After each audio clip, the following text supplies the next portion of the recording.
Là-bas, au fond, si nous pouvons voir, c'est Giorgia Meloni à gauche. Je n'arrive pas bien à voir qui est là, à sa gauche. Et puis à la droite de Trump, il y a ce Starmer, et il dit ce qui suit. Regardons morceau par morceau de la...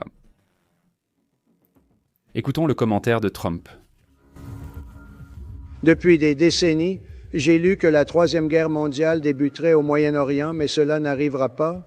D'accord, première partie. Il dit « Pendant de nombreuses années, j'ai lu que la Troisième Guerre mondiale allait commencer au Moyen-Orient. Cela n'arrivera pas, dit Trump. Ça n'arrivera pas, il fut un temps où on aurait pu le penser, mais ça n'arrivera pas. Il dit « Tu as pu croire que ça arriverait, mais ça n'arrivera pas. » La Troisième Guerre mondiale, espérons-le, n'aura pas lieu et ne commencera pas au Moyen-Orient. Nous ne l'aurons pas. Il dit « Nous n'allons pas avoir une troisième guerre mondiale, si nous sommes intelligents, et elle ne commencera pas au Moyen-Orient. » Troisième Guerre mondiale. Eh bien, il répète, eh bien, ceci. Voilà, n'est-ce pas? C'est très sérieux, Starmer, Giorgia Meloni. Je n'y arrive pas. Quelqu'un reconnaît celui à gauche? Celui-ci? Là, c'est bien, il y a Pedro Sanchez et tous les présidents. Eh bien, une partie importante des présidents d'Europe qui sont venus ont visité ce sommet, un sommet Kakodonna. C'est avec beaucoup de messages tournés vers l'avenir, non? Et qui aurait pensé qu'à ce stade de l'année, nous parlerions de paix? Tout à coup, c'est même un mot qu'on utilise peu, non? Donc c'est important, non? Maintenant, que ce soit Trump ou quelqu'un d'autre, non. Il faut reconnaître que... On ne fait pas les choses autrement? Trump peut être inacceptable sur de nombreux sujets, mais sur ce point, au moins, il a été pertinent dans sa gestion pour apaiser ces choses-là. Espérons que l'approche envers l'Ukraine ne devienne pas incontrôlable vis-à-vis de la Russie et de l'Ukraine, et qu'on puisse aussi parvenir à un accord important. Ce serait évidemment très important. Maintenant, hein? Celui-ci? Oui, il y a un autre message de Trump lors de ce sommet, écoutons-le.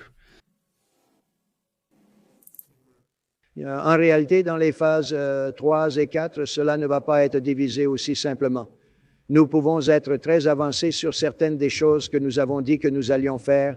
Nous pouvons les faire dans un ordre différent, de manière positive, et nous avons montré comment cela peut être fait avec des nations responsables, comme les personnes dans cette salle, en mettant de côté leurs différences, en cherchant un terrain d'entente et en poursuivant un monde meilleur pour nous tous. Eh bien, il dit essentiellement que nous sommes en fait dans la phase 3 et 4. Nous sommes dans la phase 3 et 4. Il doit donc faire référence à ces numéros de phase qu'ils avaient ou qu'ils ont pour la question de Gaza. Et donc, je veux dire, voir là les pays arabes, qui est dans un pays arabe en Égypte avec les pays européens. C'est particulièrement important actuellement. Regarde, ici, il y a d'autres images qui montrent les otages en train d'être libérés, déjà pris en charge par la Croix-Rouge. Là, il voit ce qui concerne la force de dissuasion immédiate, pas ceci. Imaginez-vous, c'était vraiment... On pensait que ça allait être impossible, non? Que ça n'allait pas arriver, non?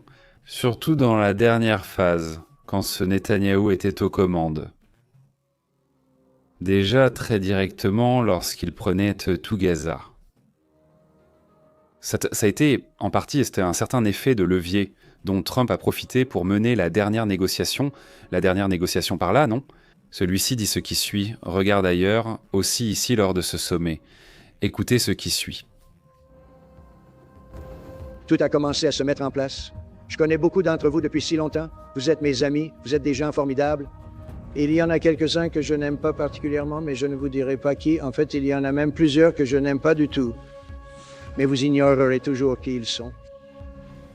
Peut-être que vous y penserez, mais la plupart d'entre vous, je vous apprécie et vous respecte beaucoup. C'est peut-être plus important. Nous écoutons. Tout commence. Trump reste Trump, c'est-à-dire il dit qu'il est entouré uniquement de leaders.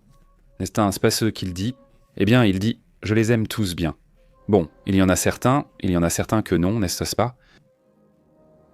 Il dit « Mais eux, ils ne vont pas se rendre compte que non, qu'ils ne me plaisent pas. » Bon, peut-être que oui.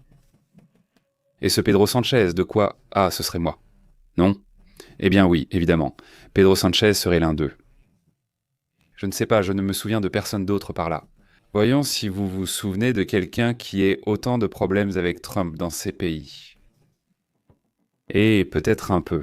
Erdogan tout à coup a eu ses différends, non, mais je ne sais pas s'il en a eu autant qu'avec Pedro Sanchez, mais bon, eh bien oui. Certains dirigeants présents, il dit peut-être non. Non, je ne les aime pas, n'est-ce pas? Mais bon, c'est ça, comme je dis. Trump reste Trump, n'est-ce pas? Voici cet autre message. Il dit ce qui suit. Écoutons. Célébrer ce soir, c'est plus que la fin de... Attends-moi un instant, j'ai fait tomber ça. Voilà. Attends-moi un instant. Voilà, maintenant, écoutons l'audio. Célébrer ce soir, c'est plus que la fin de la guerre à Gaza. Avec l'aide de Dieu, ce sera un nouveau départ pour tout un magnifique Moyen-Orient. À partir de ce moment, nous pouvons construire une région forte, stable, prospère et unie dans le rejet du chemin de la terreur une bonne fois pour toutes. Nous voulons nous débarrasser de la terreur et passer à autre chose. Il y a tant d'autres choses dans la vie qui sont tellement bonnes. Eh bien, fondamentalement, rejeter les attitudes terroristes. C'est bien ça, non? Il y a d'autres choses, non? Non, il y a d'autres bonnes choses, il dit. Il faut maintenant célébrer la fin de la guerre à Gaza et mettre fin à l'ère de la terreur, n'est-ce pas? C'est un sujet qu'il a apporté.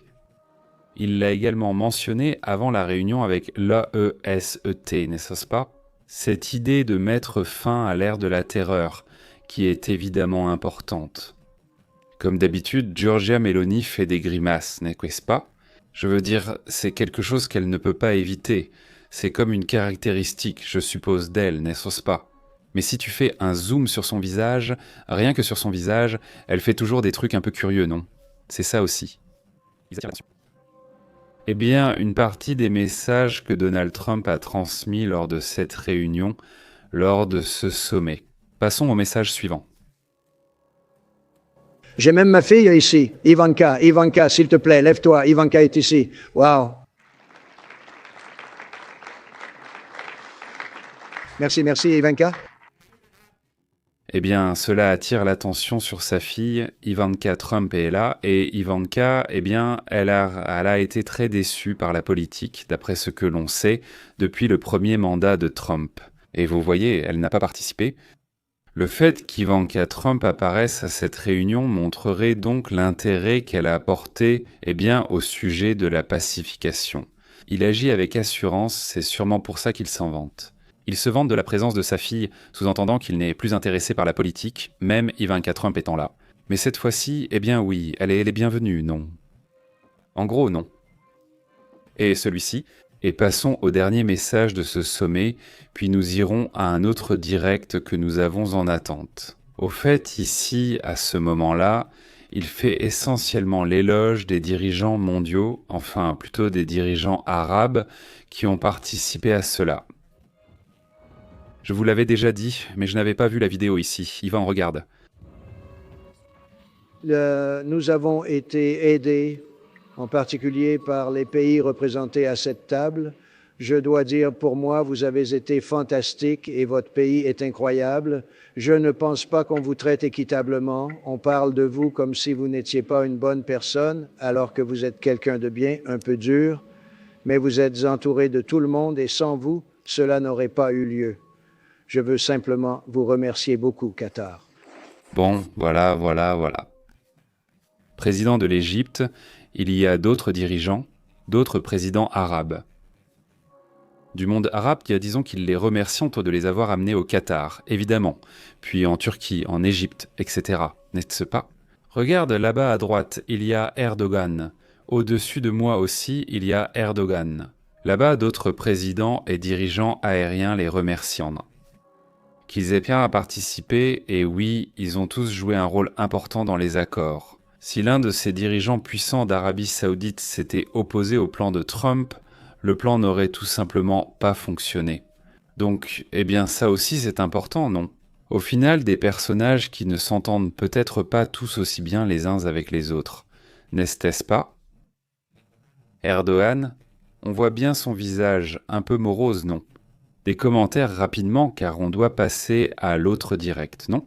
Mais un énorme salut à Fernando, à Panterita, à Adilson, à Nicoli Franco, à Francisco Ars, à Daniela, à Ben. Qui d'autre est là? Qui était déjà passé? Daniela, Francisco? Je t'ai déjà salué, Verderi, très bien, il dit. Ce n'était pas une guerre, car l'autre camp n'avait ni armée ni ressources, explique Verderi. Pourtant, c'est bien une guerre, non? La déclaration ressemblait vraiment à une guerre. Mais c'est aussi comme le cas de l'Afghanistan, n'est-ce pas? Dans le cas de l'Afghanistan, là, ils avaient plus d'armes, n'est-ce pas? Les talibans? Non. Eh bien, ça a aussi été déclaré comme une guerre, mais maintenant, ils appellent ça Verderi. Le terme, c'est guerre non internationale, c'est le terme qu'ils ont inventé là-bas pour dire que c'est une guerre. Pas contre un pays en particulier, mais contre un groupe. Merci. C'est le terme, disons, n'est-ce pas? Maintenant, qu'on soit d'accord ou pas, c'est autre chose, mais c'est le terme qu'ils aiment utiliser. Mais c'est un bon point ce qu'il dit. Eh bien, salutations à Adil, salutations à tous, à Rublus, à toute la communauté. Merci Verderi pour ton commentaire. Capitaine Trueno, comment ça va? Et la communauté? Eh bien, passons à d'autres sujets, non? Allons directement à ce qui se passe. Dans la DANA espagnole, sur d'autres sujets, non? Sur d'autres sujets également importants? Allons-y, je vous retrouve dans quelques minutes.